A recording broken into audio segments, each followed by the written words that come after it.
We should start our long march through the presidents. Would you like to read President number 42? This is Bill Clinton. Well, I don't know whether I do a good, I've never tried to do a Bill Clinton imitation. I don't know whether I can, but I might try. I don't know whether that's not so, but well, you mean to tell me that the success of my social program and my re-election hinges on the Federal Reserve and a bunch of bleeping bond traders? Bill Clinton to Princeton economics professor Alan Blinder in 1993. I thought you said we were got to be careful with the language, and you said Federal Reserve. So I did. How's your George Bush? Sounds a lot like my Bill Clinton, actually. Well, I'll try. I'll do that one. But that I'm out of touch with the American people, that I don't know people are hurting. I know it. I feel it. We pray about it, and I mean literally at night, and many things. The various where I don't care about, don't know about education, or don't. I mean, we got a sound approach, innovative, revolutionary approach, and so I have to make that clear. George Herbert Walker Bush in 1992. And 40th president won...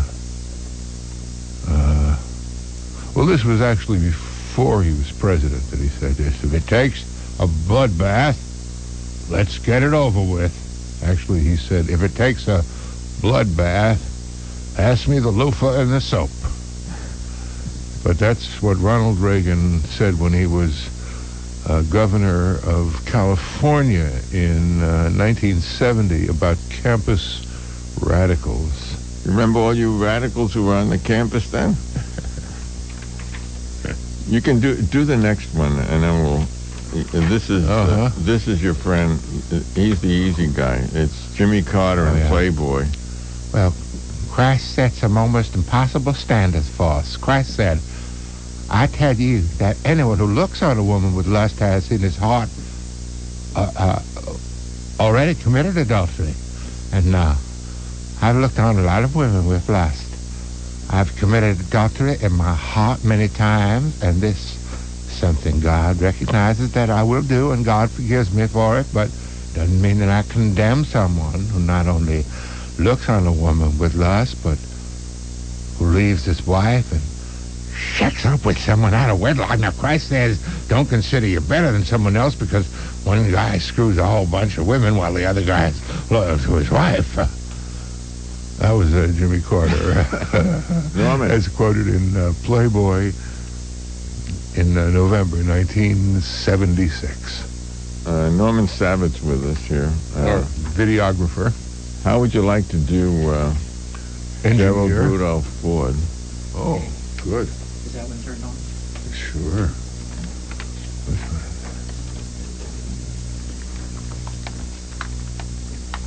President Ford is adjusting his earphones, approaching the microphone. He said he coughing was into it. He said recently that he was unfairly approached for being clumsy, and it all happened when he slipped on wet weather on a getting off an airplane, and that set the standard. And all the reporters enjoyed that so much that they caught everything he did. How the mighty have slipped. But this was another little slip. Okay, they're all safe. We got them all out, thank God. It went perfectly. It just went great. This is Gerald Rudolph Ford after the U.S. Marines' rescue of all 39 interned crew members of the SS Mayaguez in May 1975. However, 41 Americans were killed and another 50 wounded during the rescue operations. The entire incident proved an extraordinary exercise in futility when it was later revealed that the newly victorious communist government in Saigon had already, in backdoor negotiations, agreed to their release before the rescue attempt. Well, actually, it wasn't futile because it pushed Ford up a couple of points in the polls. So, I mean, that's what it's about, isn't it? Yeah.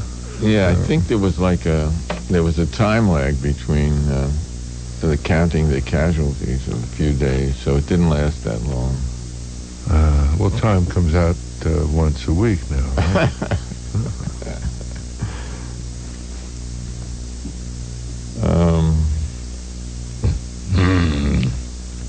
Do I get to do maybe my we should favorite unimpeached co-conspirator, Richard Nixon here? Could I be Richard Nixon? Sure. He's the honor is yours. Yeah. When the president does it, that means it is not illegal. Richard M. Nixon. On 36, are you allowed to say Peckerwood? It's racial. Actually, it's a slander, isn't it? Okay, if you're offended by the use of let's not appropriate presidential language, accurate, appropriate presidential language, which no doubt conforms with words you've heard all your life and have seen scrawled on the cement in front of your building, or overheard on the subway, or recited to yourself late at night. If you're offended by these words, change the station and tune back in a little while. I've got a way maybe out. Around 4 I've got a way out in the morning. Have a way out for this next one? For number 36, I'll be. I think we should, from this point on. Well, no, I think. Well, just one more. Wait until 1. Okay. I never trust a man unless I've got his beeper in my pocket. I believe it's a back reference to Peckerwood. Yeah. You have to have been. You wanted. There's an alliteration there that beeper doesn't quite communicate. You want to do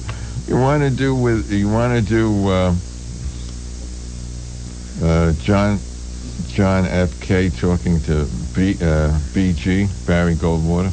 Mm-hmm. Gee, there's the the bleeper word. Yeah. Let's promise to go back and do all of these over after 1 o'clock. What? Good, you do it.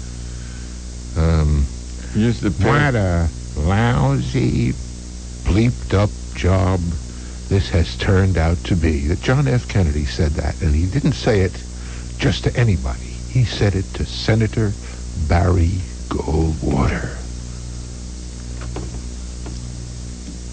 So, Norman. Okay. Now, this next guy was an Army officer, so, I mean, in the Army, they talk salty, right? Yeah.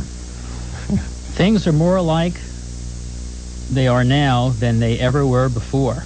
Dwight D. Eisenhower. You know, the other wonderful Eisenhower story is, he was also president of Columbia University. And how appropriate. He's also credited with being the one who invented the term military-industrial complex. That's right. Well, Eisenhower did invent that term. Milton Eisenhower, Dwight's brother, who was an economics professor. So, a lot of these quotations are not to be trusted. Well, presidents have speechwriters, Well, I wonder how much of a speechwriter FDR had. I mean, he's not my hero, but compared to the people who came after him, I think there was a time when presidents actually wrote what they said. It's an interesting idea, isn't it? Well, I think, he might have said, we have nothing to be frightened of. No, that's not right, is it, Eleanor? And she probably said, "Fear, Franklin, fear, fear."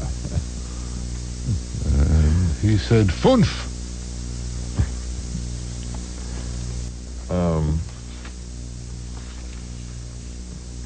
I think maybe we should